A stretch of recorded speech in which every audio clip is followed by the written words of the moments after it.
Dear friends, hello. I'm very happy to see you, and I'm very happy to see here Elena Agarogimova. I know Lena for many years, but I'm just looking to make sure that the second name I will pronounce correctly. Elena, she is a talent and career development coach, very good coach who can help people to find a job or to make progress in their career. She already helped very many people. She is founder of Agar Global Services Company, and she is a regular contributor to Forbes magazine Middle East. Lena, hello. Thank you for the kind introduction. Very sweet. My pleasure, my pleasure. Lena, my first question to you. Please advise to people who are looking for the job now, how to find the job. How not to become crazy when you're looking for the job, because it takes a lot of efforts and sometimes you think it's impossible to find the job because so many people unfortunately get redundant and lost their workplace. What to do, how to find a job in that turbulent times? Sure. So it's a big, heavy question. So I'll try to give some quick action points of what we can do. And before we go into the action points, I want to just reframe our mindset about careers. I think that prior to, many, many years ago and prior to the COVID situation, we were able to get away with sort of taking the regular road to career search. We're staying in corporate jobs for many years. We're pretty safe, so to say. Over the recent maybe 5-10 years, we've seen the job market shift significantly towards SMEs, towards gig economy, freelancing, etc. And so what I want to propose is for us to kind of start looking at our careers as a business. So looking at yourself as a business. You are a business, you have a product or a service that you're offering, and you need to launch it into the market. So I'll think of if, for those who are listening, maybe you are a project manager, maybe you've done some projects. And it's interesting to me because when I work with individuals and they put their heart and soul into projects that work, but we don't put the same efforts into our own projects, which is our careers. So we need to start shifting our mindset and say, I am a business essentially. I have a product that I'm offering, and that is my set of skills. I have values that I'm bringing on board, and I have services, and I have an audience that wants my skills and needs them. So if we look at it from that perspective, or for those of you who've done an MBA or some kind of business degree, it's like when you're launching a product into the market, same structure. So looking at, what makes your product unique? Often what happens is, Olga, is that we jump into application mode and we're just applying, which is, by the way, a waste of time. If you ask me, we should spend applying to jobs online 5% of our time. And if I'm talking to mid-level to senior level professionals in particular, 5% of their time should be spent applying online. And I would love for somebody to challenge me if there's anybody who has gotten a job at mid-level to senior level professional by application online. There's very, very low chances of you doing so. And that is because to interrupt you, you mean that 95% it's face-to-face how they find the job, yeah? Yeah. So basically the 95% of where you should be focusing your effort is, again, looking at yourself as a product. What do you have to offer? What makes you different and unique? Understanding that for yourself. Because what happens is we just apply online. We don't think through the applications. We usually send 10 applications to 10 different companies, and it's the same CV, it's the same formatting, the same everything. So if you are applying online, make sure it's tailored and specified to that particular position. But again, mid-level to senior level professionals, it's very unlikely that you will get a job purely by applying online. All right. So the 95% needs to be understanding who's your audience, not blindly sending applications because you feel like you might fit into the position, but making sure that your audience recognizes you for your skill set, and making sure that there's somebody on the other end of that email that's waiting to receive your CV. And that simply takes you to looking at the job market and saying, okay, who can help me? Who are my partners, so to say? If you're looking from a business perspective, who is my strategic network? What do I mean by strategic network? These are the people that could potentially recommend you, refer you, give you advice about how to apply somewhere. Maybe they can even sponsor you to perhaps create an opportunity for you. You can have the best CV in the world. If nobody knows about you, it is irrelevant, period. You can have the best CV, and we focus so much on certifications and education, which are all important. But unless you have somebody waiting for your CV on the other end, all of that becomes just nice to have on paper. So it sounds like the networking or the people that can help you are more important than the CV, even if this CV is looking very nice. If nobody's waiting for your CV and you're not known on the market, this CV, if you're medium or higher level, in a way is irrelevant.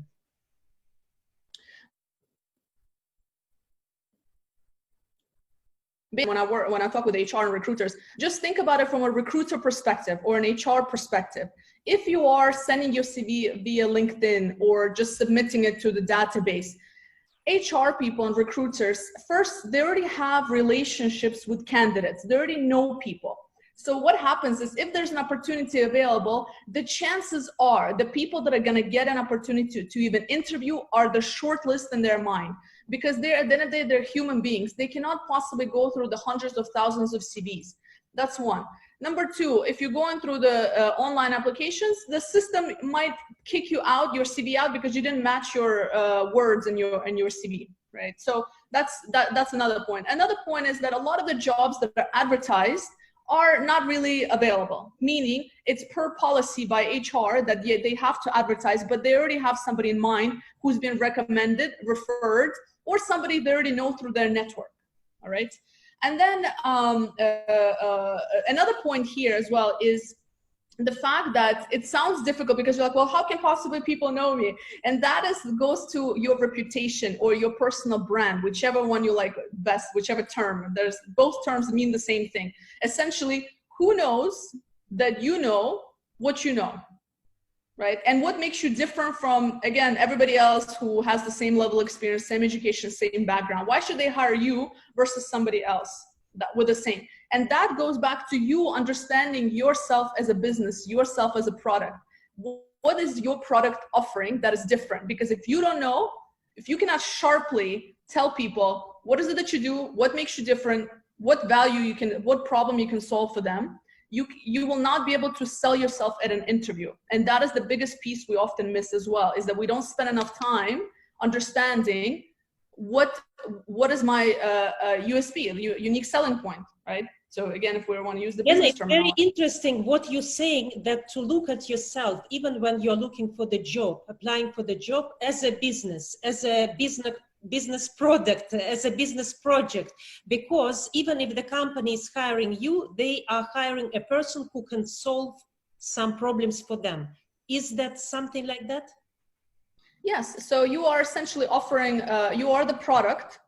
You have a set of skills that is going to help the company solve something. At the end of the day, companies are looking to increase revenue or decrease spendings. Right. So basically, I mean, they want to drive the business. How can you help them drive their business in whatever function, whether it's marketing, finance, HR, etc.? Can you do it better than others? Can you do it more effectively? Right. So you need to understand all of those things. It's no longer enough that we simply apply online and we're hoping that we're going to get there, because we know we have 20 years of experience. We have all this, we're amazing, and we know we're amazing. But my point here, if you take away anything from this session, is that you can be the best thing in the world, but if nobody knows about you, how can they possibly find you? So, and when it comes to, establishing those networks, this is something that takes time. And before I go into that, another important point is that senior level roles are very less likely to be advertised to begin with. They are on the hidden job market, so to say. They are not typically advertised because it is too much risk for a company to bring in a senior manager that they don't know at all. They might put that position up, but it's unlikely that a company will bring somebody completely outside the market, outside the area that they've never known before, that doesn't have a strong personal brand, that doesn't have a strong reputation in that market. No matter how brilliant you think you are. And even I think it's very risky for the company to show that they don't have CEO of the company or somebody who is leading at the leading role. It shows that the company is not that huge, not that serious, not that solid. Absolutely. They cannot advertise their top position. No. It goes without saying. Lena, but now what you strength that a person himself is a brand. is a brand. So what that person should do, now it's regardless, it's if this person is looking for the job, or he's a coach, or he's a mentor, or he's an expert, because a lot of people now have, when they're redundant, to make a brand out of themselves. Otherwise, this is the only way to survive. What you will recommend them, how to build this brand, which is important for them when they're looking for the job, or they want to be a solo entrepreneur? Sure. So ideally, of course, branding, reputation is something that you need to build from the moment, I mean, even from university onwards. It's never too late to start building your brand. You already have a brand. You might not know what it is, but you have a reputation in the market. So this is where, if you are looking to essentially, whether you're changing careers or just looking for a job, you need to understand where's your audience. So looking at just at basics, having like a short list of companies, not just blindly, again, applying to just every position, understanding what is next for you.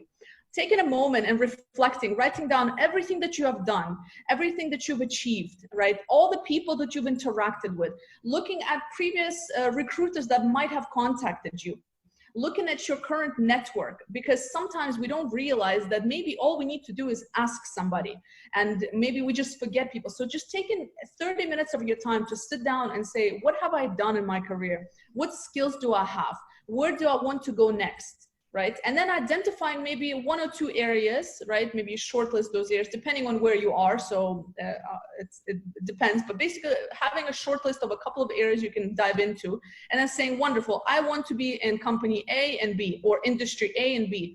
Who needs to know about me? Who do I need to know? Is there an organization that maybe you need to be a part of?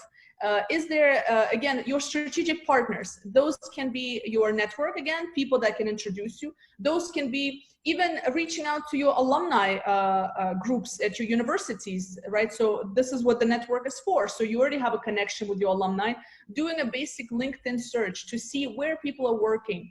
You know, who can you essentially start building relationship with that are doing the things that you're looking to do.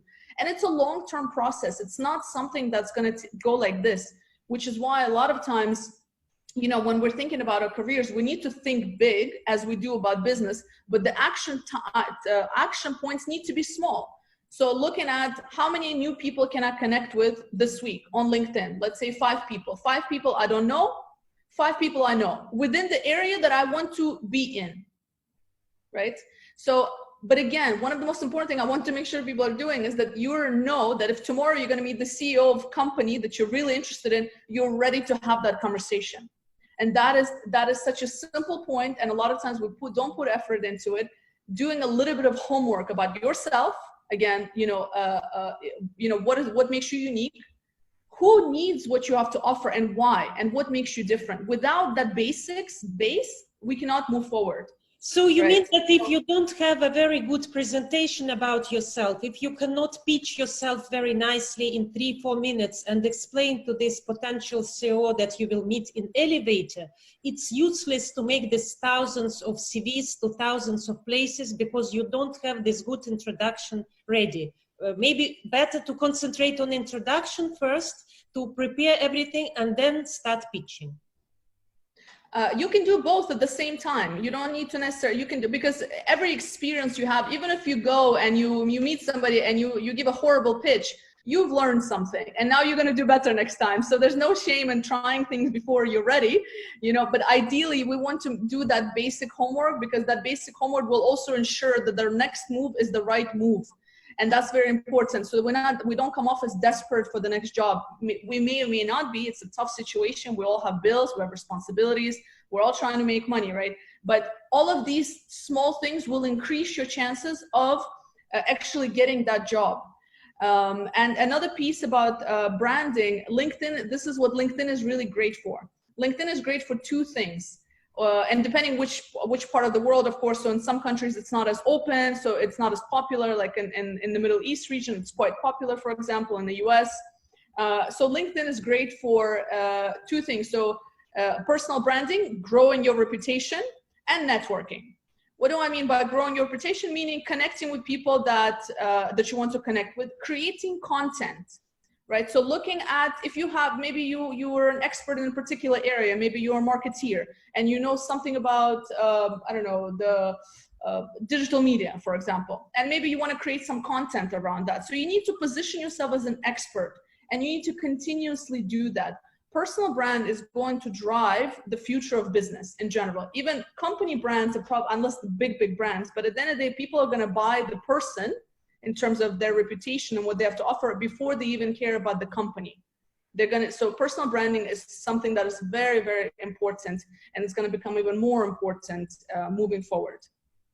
So It's content is a great I way. think it's very important to understand that if you're working for the big company, let's say Coca-Cola, McDonald's, Tesla, whatever company, you also is a brand. Because let's say if you're strong in LinkedIn, in Instagram, in Facebook, and you're quite famous, then it's building the reputation of the company. Wow, so-and-so working for this company. This is a great person. I know him. He's very good. So the reputation of the company is growing.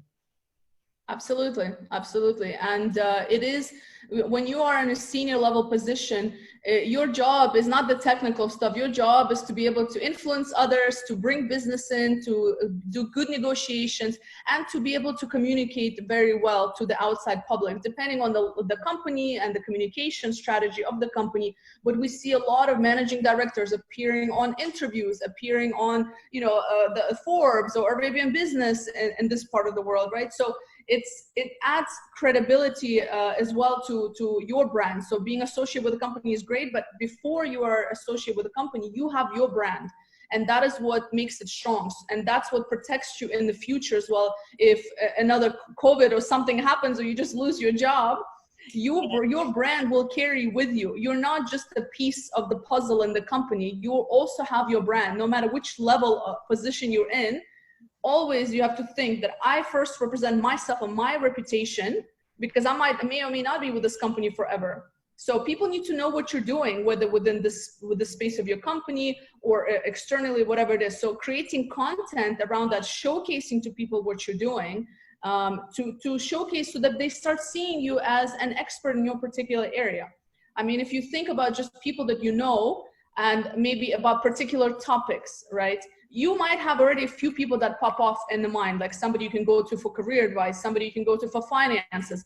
Why do you know these people off the top of your head? Because they have really strong reputations. How did they make those reputations? Through their network, perhaps through media, etc. And that can be accessible to anybody. It's not, you don't need to be a super duper famous or known person. No, LinkedIn, nowadays, LinkedIn is beautiful for that. You emphasize on LinkedIn. I know that in Russia, it's not that famous by some reasons. I don't know. In Russia, I think it's blocked, or maybe, I don't really think you can access it in Russia. Yeah, everybody using Instagram and Facebook, and in other countries, LinkedIn is a very strong tool. Lena, I want you please to share your personal story, because I know that you worked in Manchester University, and you were very good in organizing events and inviting new people and promoting that university in Middle East. You did a lot, actually. And now you are your personal brand. And we know you, and I know that you help students, and you help young people, and you help specialists of medium level to build their careers. So actually now you can help people because you worked more than 10 years on these subjects. Were you afraid to become your personal brand, because now you're independent, you're responsible for yourself? Was it a difficult decision for you? It was, and I didn't do it consciously, which is why now I'm telling people, put effort into personal brand, because I kind of fell into it and I didn't realize what I was doing. I was just doing things I really enjoyed. Like I used to write blogs back 10 years ago. I hope nobody can find them, because I'm sure they're just messy and etc. I didn't think I would end up writing for Forbes or Entrepreneur magazine. Now I write for various different publications, but that came after years of just producing content, and content nobody really read. But so it was just doing things that I felt at that time this is the right thing to do. I knew a little bit about personal branding, but I just felt like I had something I wanted to share, which is career tips and education topics, because that was my life. Before I went into entrepreneurship. So in terms of that, it was just kind of something that was gradually moving towards that. So I built my brand, and I didn't even, initially in the first 2 years, I didn't do it intentionally. In the last few years, I've been doing it very intentionally, which is why if you just Google my name, you know, you will see everything that I've been doing. And that comes with courage to know that you might put out a piece of content or a blog and nobody will read it, and that's okay. But you get better every time, and you start to understand where's your audience, what time should you post this article, who should you send this article to, which topics people care about, which topics people don't care about. So you start to understand within your expertise area what matters to your audience. And eventually, with time, you end up creating first loads of content, you building a reputation, and in my case, it's very clear what I do. I'm more about career development, you know, and also working with organizations. So I have a very clear personal brand. And that is because the things that I'm telling you to do, I do all the time. Is I check in with myself and say, who is my audience? What's my product? What's my service? So I treat myself, my brand, as a business as well.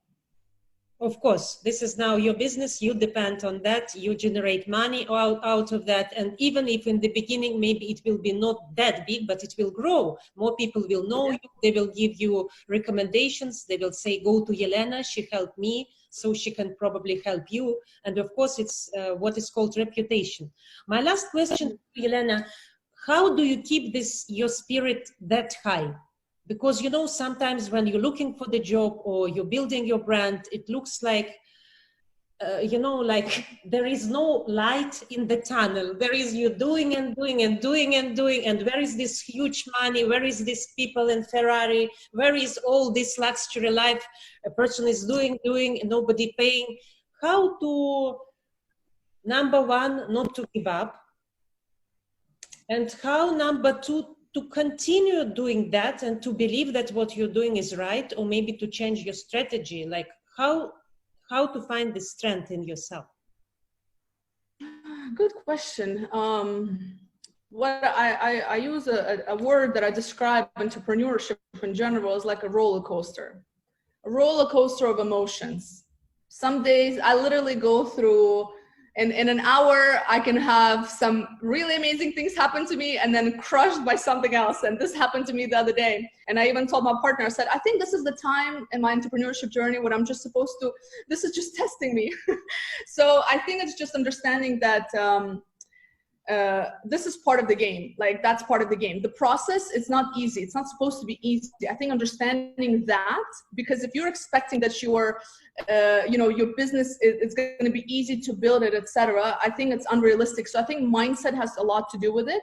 When it comes to careers, if we are like, the question I would have for people listening is how many hours a week do you spend thinking about your career in terms of, even if you are employed, so especially if you are employed, you know, how often do you just take a moment and think about what's next? Why do you work? Why do you do what you do? What about your skill set? Where do you need to learn? Where do you need to grow?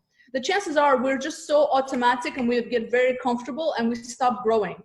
And I think one of the reasons that we then get into situations where we're really down is because at some point we realize that we haven't really been doing what we're supposed to be doing. We're very passive.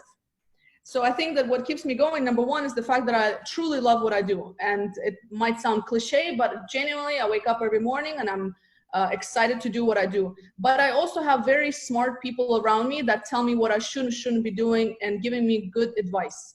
So having a strategic network of partners, again, whether in your career, mentors, coaches, my business partner is a brilliant guy as well. So having people that you trust, that you can bounce ideas with, is very important. Having a support network is probably one of the most important things. My partner. You mean that because you have very good partners, mentors, coaches, when at the time when you're tired or when you're not sure, are you going the right direction, or where you're a little bit down, you can find this support? Yes, you can find the support because it's important. Like you said, sometimes we might think our idea is amazing. We might think we're doing everything correctly, but we sometimes we don't know what we don't know. Sometimes we have blind spots. Actually, we all have blind spots. We need somebody else sometimes to shine light on certain things. And that's why I'm saying there need to be really people that you can trust, that really have the best in mind. Aside from that, of course, just again, if you're doing something you don't enjoy, it's going to drown you eventually. I don't have advice, because I think that's the number one mistake. I think you should enjoy what you're doing at least 75% of your time, not 100%. There are days also where I struggle with enjoying my work, but it's just parts of my day, not the full day, right? So it's unrealistic to love 120% what you do, but it should be 75 to 80% of what you do should give you energy. It should drive you. Aside from that, I think just leading a healthy lifestyle, as again, as simple as it sounds, as basics as getting enough sleep. I think this whole notion of working and working nights, and the entrepreneur lifestyle that you're working nighttime and you're not sleeping, I think it's overrated. I think that it's slowly killing us. It's making us depressed. It's already a very hard journey, the entrepreneurship journey. I think if you're not fully functioning as a physical body, it makes everything worse. And I don't know about you, Olga, but there are days where I've had bad days just because I was tired. And I used to tell myself, you know what, I'm just tired. And I know that tomorrow when I get some sleep, it's going to be a better day. And it always is. Lena, I think it's good to, to be sincere with yourself, to talk with yourself today, to say, today is a great day. Today I'm a little bit tired, or I'm disappointed. 2 days ago, I had a day. I love Belarus very much because, I was born in Minsk, and this is a place I love very much, and I love people of Belarus very much. And sometimes when I see the news, and the news are going very big, and a lot of news now devoted to the situation in Minsk, I become very sad, because I know that maybe now there will be euphoria, everybody's very happy what's going on, but nobody thinking what will be after 1 year, 2 years, 10 years. And when you look and you watch too much TV, news, social media, especially the one that you cannot affect, I'm not the president, I'm not the vice president, and it takes away your power. Yeah. Because you are with that people, you're thinking what will happen. And I agree with you, instead of this overthinking, you better think how you can serve the people, how you can help the community, how you can be useful and use your skills, what are given from God, and of course from your hard work. And I'm watching what you are doing, because I know that you are giving a lot of interviews, you're writing a lot of articles, and I see that you're constantly studying. And it's great that you can help, even if you can help 5 people or 50 people or 500 people to find a job or to build their career. I think that is the thing we should concentrate on, not on the news in any country, and especially on the politics, because if you want to ruin your relationship, you should talk about politics, religion, and women. And this is 3 topics if you want to. That's why I think what you're doing is absolutely right, because you concentrate on the knowledge, education, and on connection the dots. And that is very, very powerful. I really want to thank you so much for your advices, for your tips. I want your personal career and your personal brand grow and make you satisfaction. And I will be very happy to see you again, because actually you know thousands of topics and you're very good in them and you never stop learning. It will be a pleasure for our audience to see you again. Thank you. Thank you so much.